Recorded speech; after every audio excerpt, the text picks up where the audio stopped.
Hello wildlife gardeners! Super exciting news! The Chequertree seeds that I coal stratified in the autumn all the way back on the 10th of October have started to sprout. This is really cool. They take that 16-week cold spell in the fridge because we can't really rely on those temperatures naturally anymore in order to break that dormancy and start to germinate. So let's see how many we've got.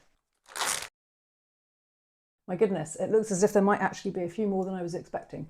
We'll see how we go. I'm going to pick through very, very gently in case there's any rootlets that are already starting because I don't want to damage anything. But we'll see who sprouted and how many baby trees we could potentially have.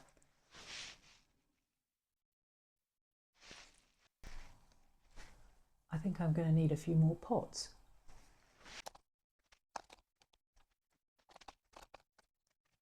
There's loads.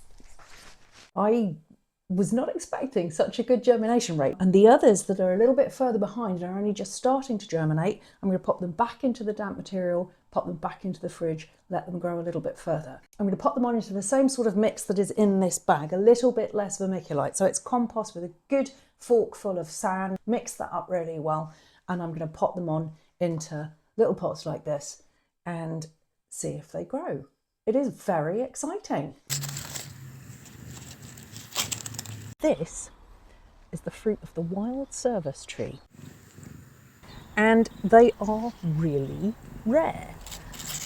They're a relict of ancient woodland in Britain, so they're kind of restricted to very, very old hedgerows and snippets of ancient woodland that survive. Our traditional knowledge is that the best way to get the seeds out of these is to get a pigeon to eat them, specifically a wood pigeon, but that's not necessarily possible in a domestic context. So have a look at my other videos on screen and in the links in the descriptions to learn more about this super cool tree and why it's really, really important to propagate it. I'm putting them two to a pot just because I don't have enough pots for as many seedlings as I have. I'm not going to pack them in too tightly so that the soil is nice and loose and oxygenated and the roots can get down into it easily.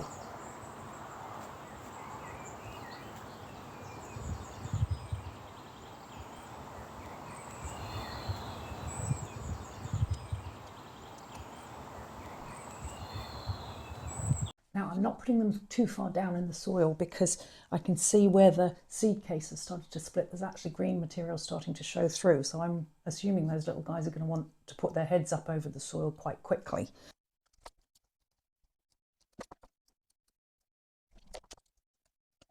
So there we go, that's the most exciting bit of propagation I've ever done.